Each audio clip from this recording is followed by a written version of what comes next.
अरे अनीता, पिताजी की दवाओं का टाइम हो गया। तुम ये साफ सफाई बाद में कर लेना, पहले दवाइयां दे दो।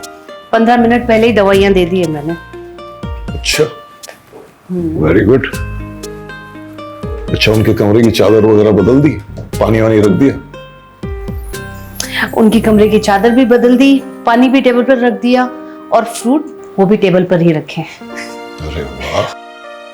वैसे आपको मुझे ये सब काम याद दिलाने की जरूरत नहीं है, ये सब तो मेरे डेली रूटीन का हिस्सा है।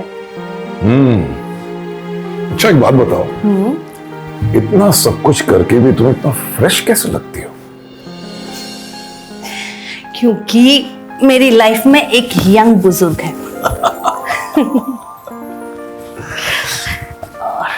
वैसे भी मुझे ये सब काम लगते ही नहीं है, ये सब करके तो मुझे सुकून मिलता है। बचपन में ही पिताजी छोड़कर चले गए थे, इसलिए शादी के बाद आपके पिताजी को कभी ससुर जी माना ही नहीं। पिताजी मेरे भी पिताजी हैं। पिताजी हमारे घर के बुजुर्ग हैं और एक बुजुर्ग का घर में होना कितना जरूरी है ये मैं बहुत अच्छे से जानती हूँ।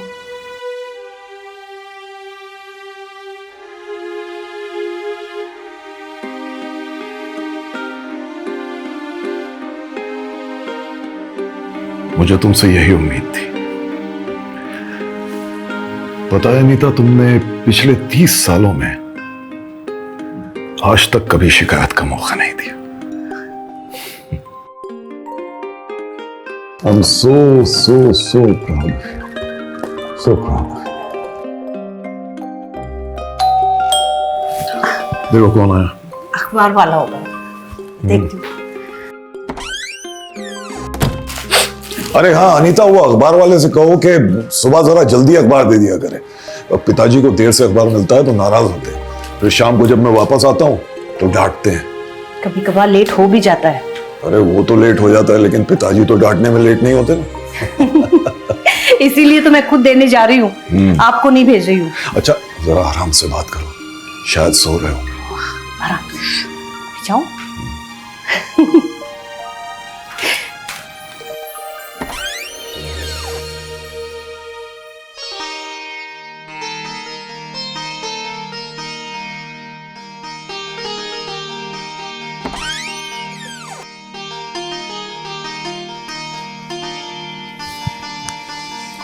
वो मेरा कोट ले लो ना जरा। हाँ, मैं लेके आती हूँ।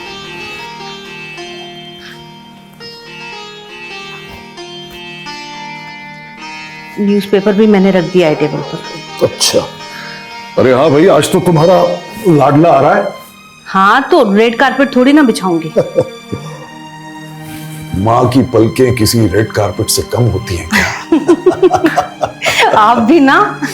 अच्छा सुनिए ना, मैं सोच रही थी कि अनुज को रोज सुबह पिताजी के साथ 1 घंटा बैठने की सलाह दें। नहीं नहीं नहीं, सुबह नहीं। एक्चुअली सुबह 1 घंटे के लिए रिया उनके पास जाती है, 2 घंटे के लिए तुम जाती हो, फिर शाम को काम से लौटकर मैं उनके पास जाता हूं।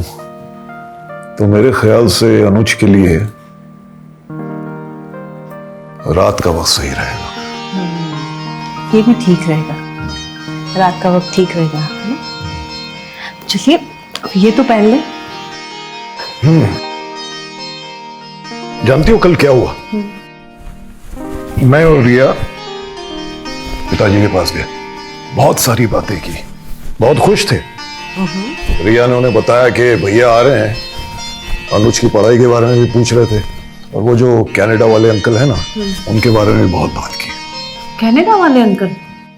पर उनके बारे में तो मुझे कुछ नहीं मालूम। अरे उनके पुराने दोस्त हैं, बहुत जमती थी इन दोनों में। हाँ। आज शाम में बैठूंगी ना, तब पूछूंगी मैं पिताजी से। अनीता, इकट्ठे रहने वाले परिवार तो बहुत होते हैं, लेकिन साथ रहने वाले बहुत कम। और पिताजी ने हमें इकट्ठे ही नहीं रखा है, साथ भी रखा है। क्या आप भी ना बच्चों की तरह इमोशनल हो जाते हैं। ये खुशी के जज्बात हैं। ऑफिस के लिए लेट नहीं हो रहा आपको? हाँ हो रहा है। अच्छा रिया को बुलाओ, मैं उसको जाते जाते छोड़ दूंगा स्कूल। बुलाओ बुलाओ। रिया, रिया बेटा, मेरा बच्चा, चलो अरे आजा आजा मेरा गुलिया। पापा की स्कूल के लिए बहुत देर हो रही। आप कब से बातें कर रहे हैं? जल्दी चलो ना। Sorry, so sorry. चलो चलो चलो ये जल्दी से चलो बैग चलो पहन लो। जल्दी जल्दी। आहा, गुड चलो। गर्ल। हम अपनी गुड़िया को स्कूल छोड़ेंगे। ओके। अरे हाँ, अनुज से फोन करके पूछ लेना कहाँ तक पहुंचा। हाँ हाँ मैं सब पूछ लूंगी, आप फिक्र ना करें। ओके चलो जल्दी चलो, बाय बाय कर दो।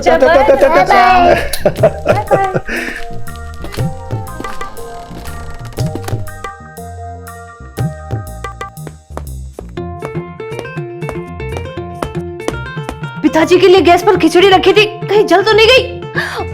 पापा सीट बेल्ट लग गई, जल्दी से चलो। हाँ चलो चलो चलो।